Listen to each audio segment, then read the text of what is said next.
2004ರ ರಾಜಕಾರಣದ ಅವತ್ತಿನ ಭ್ರಷ್ಟಾಚಾರದ ವ್ಯವಸ್ಥೆ ಮತ್ತು ಇವತ್ತಿಗೆ ಯಾವಂತ ಅಂತ ಹೇಳ್ಬೋದಾ? It is increasing. Size of the budget to size of the corruption. Corruption is in our blood. Ponzi schemes ಎಲ್ಲ ಮಾಡಲ್ಲ, ಚಿಟ್ ಫಂಡ್, ಪಾಂಜಿ ಸ್ಕೀಮ್ಸ್ ಮತ್ತೆ ಇವೆಲ್ಲ ಏನು ಫ್ರಾಡ್ಸ್ ಎಲ್ಲ ಇದಾವೆ. ಯಾರಿಗೆ ಚಾನ್ಸ್ ಸಿಗುತ್ತೆ ಅವ್ನು ಮಾಡ್ತಾನೆ. ಅದಕ್ಕೆ ಚಾನ್ಸ್ ಸಿಗ್ಲಾರಂಗ್ ಮಾಡ್ತಕ್ಕಂಥದ್ದೇ ಸರ್ಕಾರದ ಟ್ರಾನ್ಸ್ಪರೆನ್ಸಿಗಳು, ಗೈಡ್ಲೈನ್ಸ್ಗಳು. ಇವೆಲ್ಲ ಬೆಟ್ಟಿಂಗ್ ಆಪ್ಸ್ ಏನಿವು ಫ್ರಾಡ್ ಇವು, ರಮ್ಮಿ ಆರ್ಡರ್ ಅಂತಾರೆ ಏನಿವೆಲ್ಲ. ಈ ಭ್ರಷ್ಟಾಚಾರದ ವ್ಯವಸ್ಥೆ 10 ವರ್ಷ ಹೋದ್ರೆ ಯಾವಂತಕ್ಕೆ ಹೋಗುತ್ತೆ? ನಮ್ಮ ಜನ ಹೆಂಗ್ ರಿಯಾಕ್ಟ್ ಮಾಡ್ತಾರೆ? ಪಕ್ಕದ ನೇಪಾಳ ನೋಡಿದೀವಿ, ಸರಿ ಹೋಗ್ಲಿಲ್ಲ ಅಂದ್ರೆ ನಾವು ಎಲ್ಲಿವರೆಗೆ ನಮ್ಮ ಬಡು ಸಮಾಜಗಳಿಗೆ ನಾವು ಬಹಳಷ್ಟು ಅಧಿಕಾರ ಕೊಡೋದಿಲ್ಲ, ಶೈಕ್ಷಣಿಕವಾಗಿ ಆರ್ಥಿಕವಾಗಿ ಅವ್ರಿಗೆ ಎಲ್ಲಿವರೆಗೆ ನಾವು ಡೆವಲಪ್ ಮಾಡೋದಿಲ್ಲ, ಆಸ್ ಅ ಕಂಟ್ರಿ ಔಟ್ಲುಕ್. ಒಬ್ಬ ಉದ್ಯಮಿದಾರ 5 ಲಕ್ಷ ಕೋಟಿ ಮಾಡ್ತಾ ಇದ್ದಾನೆ ವರ್ಷಕ್ಕಂತಂದ್ರೆ ಲಾಭ, ಅವನ್ ದುಡ್ಡು ಅವನಿಗೆ ಹೋಗೋದ್ ಬದಲು ಅದೇ ಸಮಾಜಕ್ಕೆ ಬಂದ್ರೆ ಎಷ್ಟು ಅನುಕೂಲ ಆಗತ್ತೆ. ಸೊ ಇಂಥ ವಿಚಾರಗಳು ಸರ್ಕಾರನೂ ಮಾಡಬೇಕು, ಕೇಂದ್ರ ಸರ್ಕಾರನೂ ಮಾಡಬೇಕು. ಜಪಾನು, ಚೈನಾ, ಬೇರೆ ದೇಶಗಳು ಏನ್ ಮಾಡಿದೆ, ಪ್ರೈವೇಟ್ ಇಂಡಸ್ಟ್ರೀಸ್ಗೆ ಕಂಟ್ರೋಲ್ ಇಟ್ಕೊಂಡ್ಬಿಟ್ಟು ಗೌರ್ಮೆಂಟ್ ಇರ್ತಕ್ಕಂಥ ಕಂಪ್ನೀಸ್ಗಳು, ಸೆಂಟ್ರಲ್ ಗೌರ್ಮೆಂಟ್ ಕಂಪ್ನೀಸ್ಗಳು, ಸ್ಟೇಟ್ ಗೌರ್ಮೆಂಟ್ ಕಂಪ್ನೀಸ್ಗಳು, they are having more money then the private organisations. ನಮ್ಮ ದೇಶದ ಏನಾಗ್ತದೆ, ಪ್ರೈವೇಟ್ ಕಂಪ್ನೀಸ್ಗಳು ಗೌರ್ಮೆಂಟ್ ಜೊತೆ ಲೈಸ್ನಿಂಗ್ ಮಾಡಿ ದುಡ್ಡು ಮಾಡ್ತಾ ಇದೆ, ಗೌರ್ಮೆಂಟ್ಗಿನ ಜಾಸ್ತಿ ದುಡ್ಡು ಮಾಡ್ತಾ ಇದೆ. ನೀವಾಗ್ಲೇ ಕಳೆದ 20 ವರ್ಷಕ್ಕಿಂತ ಸಕ್ರಿಯ ರಾಜಕಾರಣದಲ್ಲಿ ಫುಲ್ ಟೈಮ್ ಪಾಲಿಟಿಕ್ಸ್ ಅಲ್ಲಿ ಇದ್ದೀರಿ.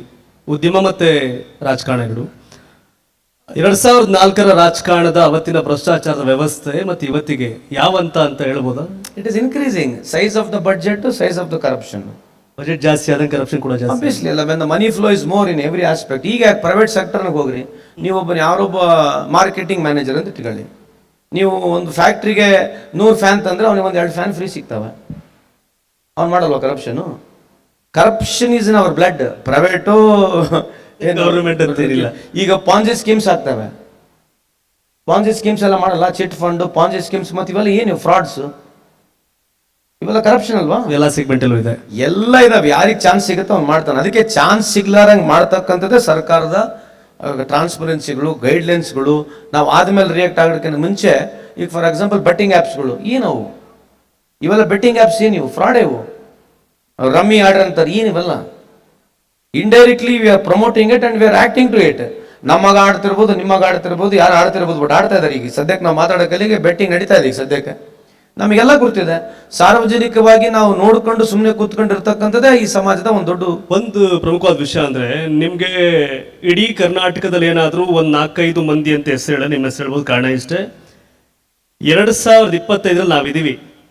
2035ಕ್ಕೆ 45ಕ್ಕೆ ಏನು ಅಂತ ವಿಷನ್ ಇಟ್ಕೊಂಡು ಹೇಳುವಂತ ವ್ಯಕ್ತಿ ನೀವು. ಬಿಕಾಸ್ ಆಫ್ ಚೀನಾ ನಮ್ಗಿಂತ ಎಷ್ಟು ಮುಂದೆ ಇದೆ, ಅಲ್ಲಿ ಯಾವ ಜನರೇಷನ್ ನಡೀತಾ ಇದೆ ಅಂತ ನೀವೆಲ್ಲ ಸ್ಟಡಿ ಮಾಡ್ತಿದ್ರಿ, ಹೇಳ್ತಿರ್ತೀರಿ ಪದೇ ಪದೇ. ಬಟ್ ಒಂದ್ ನಿಮಿಷ, ಈ ಭ್ರಷ್ಟಾಚಾರದ ವ್ಯವಸ್ಥೆ 10 ವರ್ಷ ಹೋದ್ರೆ ಯಾವಂತಕ್ಕೆ ಹೋಗುತ್ತೆ? ನಮ್ಮ ಜನ ಹೆಂಗ್ ರಿಯಾಕ್ಟ್ ಮಾಡ್ತಾರೆ? ಪಕ್ಕದ ನೇಪಾಳ ನೋಡಿದೀವಿ, ಬಾಂಗ್ಲಾದೇಶ ನೋಡಿದೀವಿ. ಸೊ ಇವೆಲ್ಲ ಇದೆ. ಯಾಕಂದ್ರೆ ನಮ್ ಜನ ಬಹಳ ಬೇಗ ರಿಯಾಕ್ಟ್ ಮಾಡ್ತಾರೆ. ಸರಿ ಹೋಗ್ಲಿಲ್ಲ ಅಂದ್ರೆ ಅದು ಕರ್ನಾಟಕ ಏನ್ ಶುರುವಾಗುತ್ತೋ, ಆಂಧ್ರ ಏನ್ ಶುರುವಾಗುತ್ತೋ, ತಮಿಳ್ನಾಡು ಶುರುವಾಗುತ್ತೋ, ಯಾವಂತಕ್ಕೆ ಹೋಗ್ಬೋದು ಅಂತ ಕಷ್ಟ ಇದೆ. ಈ ಇರೋ ಸಿಚುವೇಶನ್ಸ್ ಅಂತೂ ಇದೇ ರೀತಿ ಕಂಟಿನ್ಯೂ ಆಗಬಾರ್ದು. ಮೊನೋಟನಸ್ ಪೊಲಿಟಿಕ್ಸ್ ಇರಬಾರ್ದು. ಹೊಸತನ ರಾಜಕಾರಣದಲ್ಲಿ ಬರಬೇಕು. ಇವೆರಡು ಪೊಲಿಟಿಕಲ್ ಪಾರ್ಟಿಗಿನ ಇನ್ನು 8th ಪೊಲಿಟಿಕಲ್ ಪಾರ್ಟಿ ಹುಟ್ಕೋಬೇಕು. ವಿಚಾರವಂತರು, ವಿದ್ಯಾವಂತರು ಅಂದ್ರೆ ಏನು, ಭಾಳ ಡಿಗ್ರಿ ಸರ್ಟಿಫಿಕೇಟ್ ಇರ್ಬೇಕಂತಲ್ಲ, ವಿಸ್ಡಮ್ ಇರಬೇಕು. ಪೊಲಿಟಿಕ್ಸ್ನಲ್ಲಿ ವಿಸ್ಡಮ್ ಇರ್ತಕ್ಕಂಥರು, ವಿಚಾರವಂತರು. ಅದೇ ರೀತಿಯಾಗಿ ಎಲ್ಲ ಫೀಲ್ಡಲ್ಲಿ. ಯಾಕಂದ್ರೆ ನಾವು ಇವತ್ತು ಬದಲಾವಣೆನ ಮಾಡಬೇಕಂತಂದ್ರೆ ಕೇವಲ ವಿತೌಟ್ ಸಪೋರ್ಟ್ ಆಫ್ ಸೊಸೈಟಿ ಮಾಡೋಕ್ಕಾಗೋದೇ ಇಲ್ಲ. ನೀವು ಯಾವುದೇ ಕಂಟ್ರಿಲಿ ಈಗ ನೋಡ್ರಿ, ಬೇರೆ ಕಂಟ್ರಿಲಿ ಹೋದ ತಕ್ಷಣ ನಾವು ಹೇಳ್ತೀವಿ ಅಲ್ಲೆಲ್ಲ ಅಷ್ಟು ಕ್ಲೀನ್ ಇದೆ, ಅಲ್ಲೆಲ್ಲಷ್ಟೆಲ್ಲ ಕ್ಲೀನ್ ಇರೋಕ್ಕೂ ಜನನು ಅದೇ ರೀತಿ ಹಾಗೆ ಬಿಹೇವ್ ಮಾಡ್ತಾರೆ. ಯಾಕೆ ಹಂಗೆ ಬಿಹೇವ್ ಮಾಡ್ತಾರೆ ಅಂತಂದರೆ ಅವರು ಪ್ರಿವಿಲೇಜ್ ಕ್ಲಾಸ್ ಅಂದರೆ ಆರ್ಥಿಕ ಪರಿಸ್ಥಿತಿ ಸರಿ ಇದ್ದರೆ ಸಮಾಜದಲ್ಲಿ ನೀವು ಭಾಳಷ್ಟನ್ನು ಎಕ್ಸ್ಪೆಕ್ಟ್ ಮಾಡ್ಬೋದು. You cannot go to Singapore and come and say Karnataka ಹೆಂಗೈತೆ, ಇಂಡಿಯಾ ಹೆಂಗೈತೆ, ಸಿಂಗಪೂರ್ ಹೆಂಗೈತೆ. ಸಿಂಗಪೂರ್ ಹಂಗೆ ಯಾಕಿದೆ ಅಂತಂದರೆ ಪ್ರತಿಯೊಬ್ಬರ ಸಿಟಿಸನ್ನು ಅಲ್ಲಿ ಪ್ರಿವಿಲೇಜ್ ಕ್ಲಾಸಲ್ಲಿದ್ದಾನೆ. ಭಾಳ ಜನ ಮಾತಾಡ್ತಾರೆ ಇಂಡಿಯಾ ಹಂಗೈತೆ, ಬೇರೆ ದೇಶ ಹಂಗೈತೆ, ಅಲ್ಲಿ ಪ್ರಿವಿಲೇಜ್ ಕ್ಲಾಸ್ನಲ್ಲಿದ್ದಾರೆ. ಸೊ ನಮ್ಮಲ್ಲಿ ಕೂಡ ಬಡವರು, ಕಡು ಬಡವರಿಗೆ ನೀವು ಮಾರಲ್ ಸೈನ್ಸು, ಸಿವಿಕ್ ಸೈನ್ಸು ಕೊಡಿಸ್ಬೇಕಂತಂದ್ರೆ ಅದಕ್ಕೆ ಬಾಬಾ ಸಾಹೇಬ್ ಅಂಬೇಡ್ಕರ್ ಹೇಳಿರ್ತಕ್ಕಂಥದ್ದು, ಅವರಿಗೆ ಮೇಲೆತ್ತಕ್ಕೆ ಮೊದಲನೇ ಚಾನ್ಸ್ ಇರತಕ್ಕಂಥದ್ದು ಎಜುಕೇಷನು. ಸೊ ಎಲ್ಲಿಗೆ ಬಂದರೂ ಲಾಸ್ಟಿಗೆ ನಾವು ಎಲ್ಲಿವರೆಗೆ ನಮ್ಮ ಬಡು ಸಮಾಜಗಳಿಗೆ ನಾವು ಭಾಳಷ್ಟು ಅಧಿಕಾರ ಕೊಡೋದಿಲ್ಲ, ಶೈಕ್ಷಣಿಕವಾಗಿ ಆರ್ಥಿಕವಾಗಿ ಅವ್ರಿಗೆ ಎಲ್ಲಿವರೆಗೆ ನಾವು ಡೆವಲಪ್ ಮಾಡೋದಿಲ್ಲ, ಆ್ಯಸ್ ಅ ಕಂಟ್ರಿ ಔಟ್ಲುಕ್. ಈಗ ಯಾರೋ ಒಬ್ಬ ಉದ್ಯಮಿದಾರ ಹತ್ರ 5 ಲಕ್ಷ ಕೋಟಿ ಇದೆ ಅಂತ ಇಟ್ಕೊಳ್ಳಿ. ಸುಮ್ಮನೆ ಉದಾಹರಣೆಗೆ ಆ 5 ಲಕ್ಷ ಕೋಟಿನ ಡಿವೈಡ್ ಮಾಡಿ ನೀವು ಇವತ್ತು ನಮ್ಮ ಸರ್ಕಾರದ ಒಂದು ಉದಾಹರಣೆಗೆ 3 ಲಕ್ಷ ಕೋಟಿ ನಾವು 5 ವರ್ಷಕ್ಕೆ ಕೊಡ್ತಾ ಇದ್ದೀವಿ. ಅಲ್ಲ, 3 ಲಕ್ಷ ಕೋಟಿ ನಾವು ಫ್ರೀ ವೀಸಾ ಕೊಡ್ತಾ ಇದ್ದೀವಿ ಅಂತ ಹೇಳ್ತಾ ಇದ್ದಾರೆ. ಯಾವ ನಮ್ಮ 5 ಕಾರ್ಯಕ್ರಮಗಳು. ಐದು ಕಾರ್ಯಕ್ರಮಗಳು ನಾವು 5 ವರ್ಷದಲ್ಲಿ 3 ಲಕ್ಷ ಕೋಟಿ ಕೊಡ್ತಾ ಇದೀವಿ. ಒಬ್ಬ ಉದ್ಯಮಿದಾರ 5 ಲಕ್ಷ ಕೋಟಿ ಮಾಡ್ತಾ ಇದ್ದಾನೆ ವರ್ಷಕ್ಕಂತಂದ್ರೆ ಲಾಭ, ಅವನ ದುಡ್ಡು ಅವನಿಗೆ ಹೋಗೋದ್ ಬದಲು ಅದೇ ಸಮಾಜಕ್ಕೆ ಬಂದ್ರೆ ಎಷ್ಟು ಅನುಕೂಲ ಆಗತ್ತೆ. ಸೊ ಇಂಥ ವಿಚಾರಗಳು ಸರ್ಕಾರನೂ ಮಾಡಬೇಕು, ಕೇಂದ್ರ ಸರ್ಕಾರನೂ ಮಾಡಬೇಕು. ಜಪಾನು, ಚೈನಾ, ಬೇರೆ ದೇಶಗಳು ಏನು ಮಾಡಿದೆ, ಪ್ರೈವೇಟ್ ಇಂಡಸ್ಟ್ರೀಸ್ಗೆ ಕಂಟ್ರೋಲ್ ಇಟ್ಕೊಂಡ್ಬಿಟ್ಟು ಗೋರ್ಮೆಂಟ್ ಇರ್ತಕ್ಕಂಥ ಕಂಪ್ನೀಸ್ಗಳು, ಸೆಂಟ್ರಲ್ ಗೌರ್ಮೆಂಟ್ ಕಂಪ್ನೀಸ್ಗಳು, ಸ್ಟೇಟ್ ಗೌರ್ಮೆಂಟ್ ಕಂಪ್ನೀಸ್ಗಳು, they are having more money then the private organisations.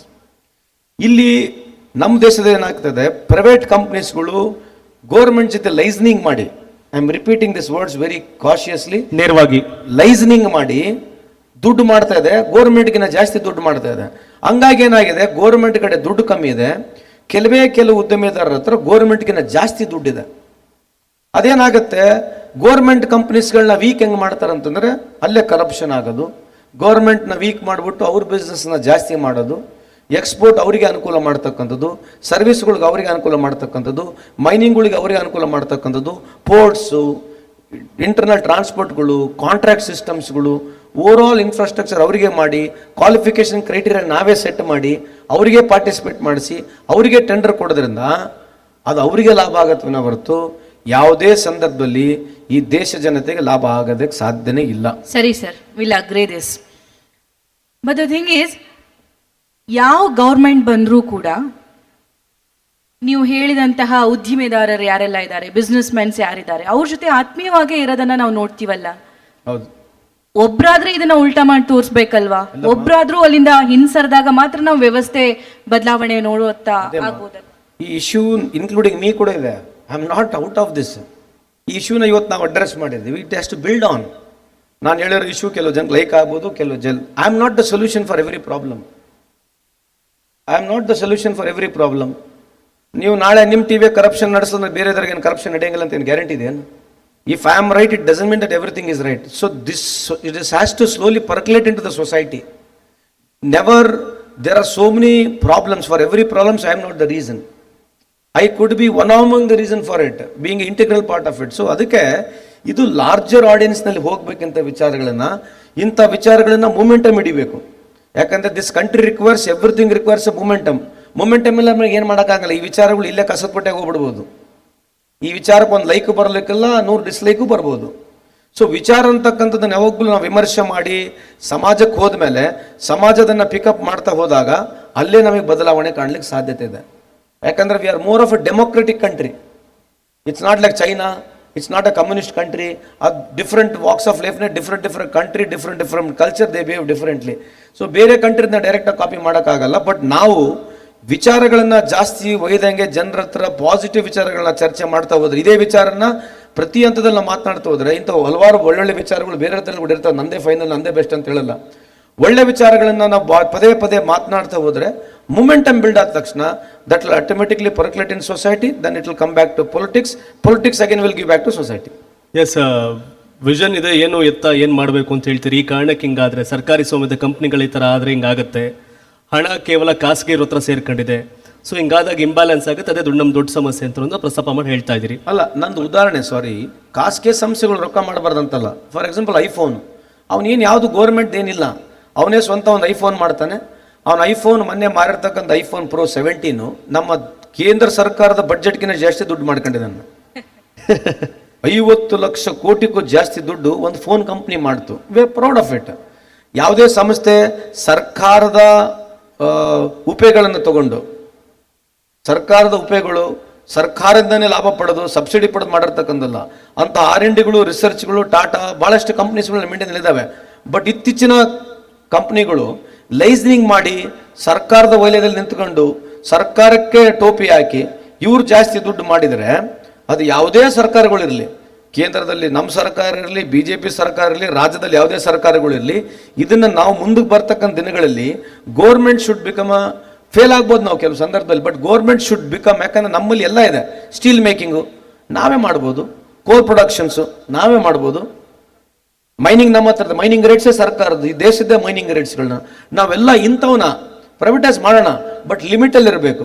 ಎಲ್ಲ ಪ್ರೈವೇಟೈಸ್ ಮಾಡಿ ನಾವು ಕೈಲೇ ಕೂತ್ಕೊಂಡ್ರೆ ಆಗಲ್ಲ. ಅಂತ ಒಂದು ವ್ಯವಸ್ಥೆಯಲ್ಲಿ ನಾವು ಬಂದಿದ್ದೇವೆ ಈಗ ಅನ್ನೋದು ಕೇಳಲಿಕ್ಕೆ ಇಚ್ಛೆ ಬಯಸ್ತೇನೆ.